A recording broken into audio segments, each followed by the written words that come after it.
Bonjour et bienvenue. Je vous propose de voir ensemble les principales étapes pour peindre ce paysage. Le cours complet avec les explications détaillées est disponible sur Patreon sans engagement mais sur abonnement. Ça veut dire que vous pouvez vous abonner un mois et arrêter après ou continuer. Alors au niveau du matériel, c'est très simple, hein. Il y a 4 couleurs. Si vous n'avez pas les couleurs que j'ai utilisées, il faut prendre, je vous conseille de prendre un bleu, ou voilà, un bleu transparent, hein, ensuite un rouge, donc de quinacridone ou ce que vous voulez, mais évitez le rouge de cadmium. D'abord parce qu'il n'est pas transparent et ensuite parce que rouge de cadmium et bleu ça ne fait pas violet. Et donc un jaune, moi j'ai pris de l'auréolin, mais l'équivalent, parce que c'est un vieux tube un ancien tube de Windsor, et maintenant ils font plus l'auréolin, le jaune auréolin, et donc le plus proche maintenant c'est jaune de Windsor. Et ensuite, si vous n'avez pas de piémontite, vous pouvez prendre donc un marron, ou bien de la terre de sienne brûlée, qui donc mélangé à du bleu va vous faire un marron, plus surtout si vous prenez de l'indigo qui est assez foncé, hein, comme couleur. Vous aurez un marron, vous pourrez doser votre marron en ajoutant plus ou moins de terre de sienne brûlée ou plus ou moins de bleu. Voilà, sinon c'est du papier, donc 100% coton, 300 grammes. Moi je le fixe pas parce que c'est un bloc qui est pré-encollé, c'est-à-dire que les 4 côtés sont collés. Et donc du coup ça bouge pas avec l'eau.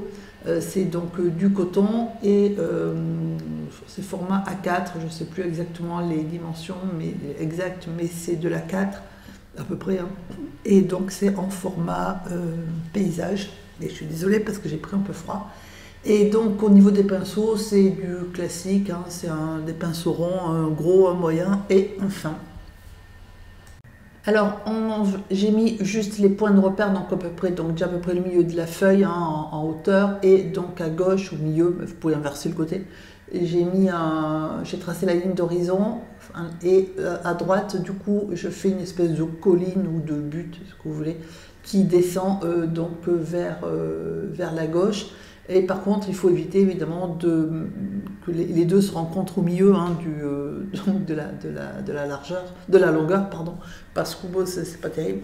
Donc voilà, c'est le seul repère que j'ai fait, et j'ai pas mis ni blanc ni rien, ni liquide de masquage ni rien. On y va. Alors j'ai mouillé au vaporisateur, hein, pour que ça aille plus vite, donc c'est pas mouillé exactement partout, mais c'est pas un souci. Et parce que en fait la peinture que je mets elle est très liquide, hein, donc très diluée, donc ça pose pas de problème. J'ai commencé avec l'indigo très très dilué, hein. L'indigo c'est une couleur qui est super forte, donc si vous mettez trop foncé, ça va vous faire un paysage de nuit ou pas loin. Donc voilà, c'est très très dilué, et je mélange par dessus, ou avec mon rouge, qui est donc j'ai pris du corail de quinacridone parce que j'en étais servi juste avant pour autre chose, mais n'importe quel rouge fonctionne à partir du moment où on a vérifié que le mélange avec votre indigo ou votre bleu vous plaît en fait. Donc voilà, et j'arrête le bleu et je passe au rouge. Alors évidemment, il faut rincer le pinceau, sinon vous allez avoir des résidus de bleu sur le pinceau, et c'est comme ça qu'on a de la boue. Donc voilà, là j'ai que du rouge. Et je passe, alors au départ j'ai fait attention, un tout petit peu attention à ne pas trop passer sur le relief, là, sur la colline. Et puis après je me suis dit, quelle importance, donc je suis passée allègrement dessus. Donc vous arrangez votre ciel comme vous en avez envie, hein, plus ou moins de rouge, plus ou moins de bleu. Et donc on va en miroir, hein. C'est pour ça que c'est bien de tracer la ligne d'horizon, ça donne un repère. En miroir, on va faire exactement la même chose, mais en sens inverse, hein. C'est la technique du lavis.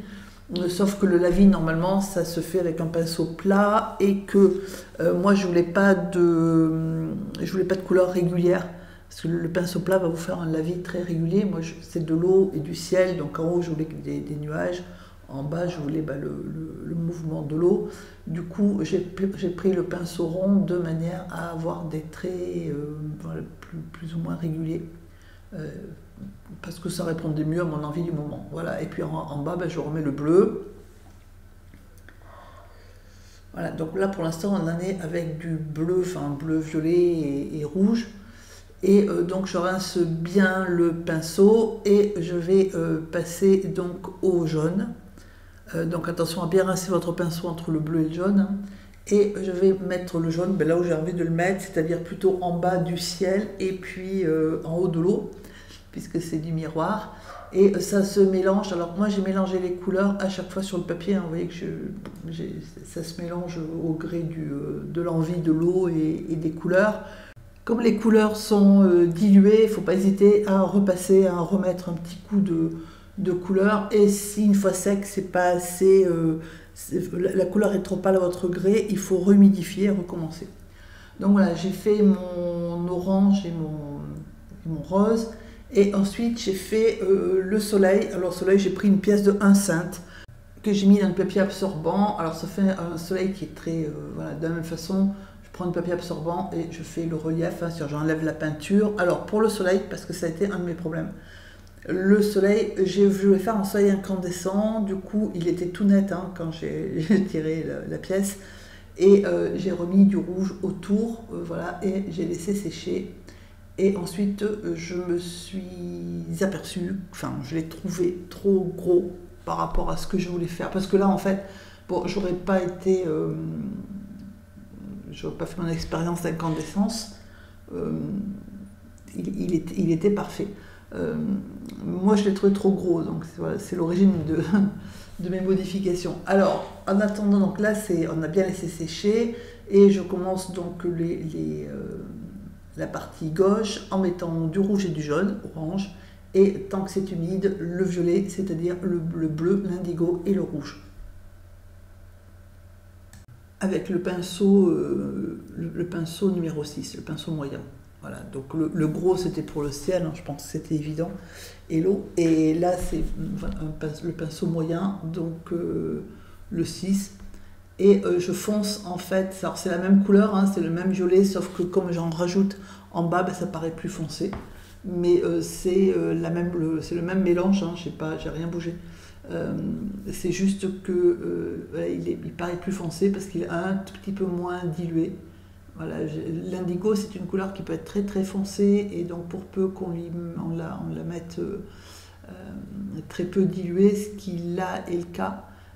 Ça donne des couleurs très foncées, d'autant qu'il s'appuie dessous, puisque c'est des couleurs transparentes, hein, il y avait déjà un passage de violet, et dessous il y a de l'orange, donc on se retrouve avec les 3 couleurs, le bleu, le rouge et le jaune, et donc voilà, ça vous donne des couleurs comme ça. Et donc ensuite on peut, voilà, avec la pointe du pinceau, hein, le plat du pinceau, suggérer quelques petites formes végétales si on trouve que c'est pas... il en manque un peu, moi ce qui était mon cas, donc voilà, j'ai ajouté mes petites formes végétales, et ensuite j'ai mélangé donc à mon violet, donc mon indigo et mon rouge, j'ai mélangé de la piémontite. Alors là il y a majoritairement de la piémontite et un tout petit peu de violet obtenu donc par mélange. Et j'ai tracé donc ma colline comme ça, tranquille. Donc là, c'est pas compliqué. J'ai pas forcément respecté le tracé que j'avais fait au départ. Hein. Voilà, vous tracez votre colline et oui, c'est pas une montagne, c'est une colline. Donc voilà, faites le rivage tranquille. Et au départ, alors j'étais même partie, puisque c'est ce que j'avais commencé à faire là, pour suggérer un village. Et puis je me suis dit, on va s'en tenir à l'objectif initial qui était de faire juste un paysage avec des arbres. Avec le pinceau fin, on fait les arbres, alors on fait évidemment les troncs. Donc j'ai pris les mêmes couleurs hein, que la colline. donc avec ces indigo et piémontite, avec une majorité d'indigo et de violet obtenu par l'indigo et le rouge, mais avec plus d'indigo que de reste. Et donc j'ai fait comme ça tranquillement tous mes petits arbres donc sur la butte. Et ensuite j'ai repris le pinceau moyen, c'est-à-dire le 6, et avec les mêmes couleurs, j'ai fait le feuillage, donc à sec, hein, en évitant le soleil. Et c'est là que je me suis dit que le soleil, j'ai trouvé que mon soleil finalement était trop gros. En fait, c'est la pièce de 1 cent qui est trop grosse par rapport à mon objectif, parce qu'elle m'a fait un gros soleil magnifique, mais un peu trop gros, dans un ciel où en haut, en fait, c'est trop bleu, du coup, si le soleil est là. Et, et c'est ce qui m'a... Voilà. Donc, du coup, vous allez voir, j'ai modifié un peu certaines choses. Donc, si vous voulez faire la même chose, sauf faut prendre une feuille un peu plus grande, sauf pas prendre une pièce de 1 cent pour faire le soleil, parce que voilà, moi, j'ai trouvé que finalement... Ou alors, on peut, le plus simple, on garde le même format de papier, on garde la pièce de 1 cent, mais on monte le orange plus haut, en fait. Voilà, c'est le plus simple. C'est le plus simple, en fait. Parce que là, du coup, j'ai un soleil, mais au-dessus, il y a du bleu, donc ça me... Bon, donc, une fois que j'ai fini mon feuillage des arbres, j'ai humidifié au pinceau, hein, pour faire les reflets. Et donc, j'ai commencé par mettre du rose, enfin du rouge. Je dis rose parce que rouge, quand vous le diluez, bah, ça devient rose. Et donc, de manière à commencer à pouvoir faire les reflets. Et j'ai rajouté ensuite mon indigo dessus, qui ne paraît pas forcément violet comme il devrait, parce que en fait, il y a du jaune dessous. Et que donc on se retrouve avec un gris-violet, voilà, qui est sympa comme couleur. Et donc on fait tranquillement le reflet donc des petits arbres qu'on a en haut. Et alors le reflet, je les ai fait simples, hein. Et ensuite je vais continuer à humidifier à retoucher mon eau, mais sans forcément avec de la couleur qui est très très diluée. Donc là j'ai repris un tout petit peu de couleur indigo, parce que je voulais quand même qu'ils soient quand même plus foncés que ce qu'ils étaient.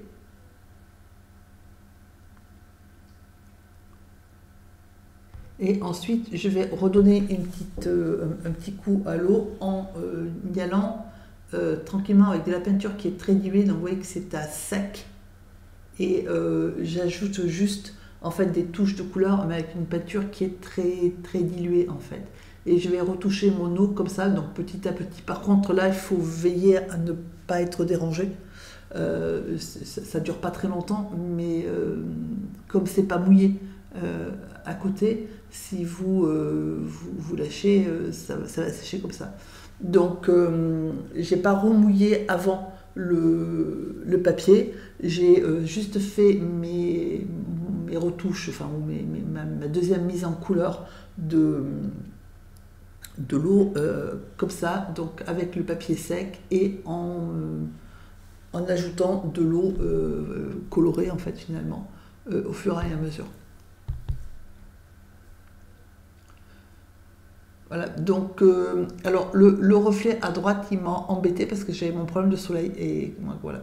Donc alors la méthode la plus simple, c'est celle-là, sans retouche, c'est celle-là. Si vous avez positionné votre soleil comme il faut et votre ciel adéquat, vous prenez donc le pinceau fin, vous refaites vos petits troncs un peu dans l'humide, hein, ce qui fait qu'ils sont, voilà, ils sont un peu moins nets qu'en haut.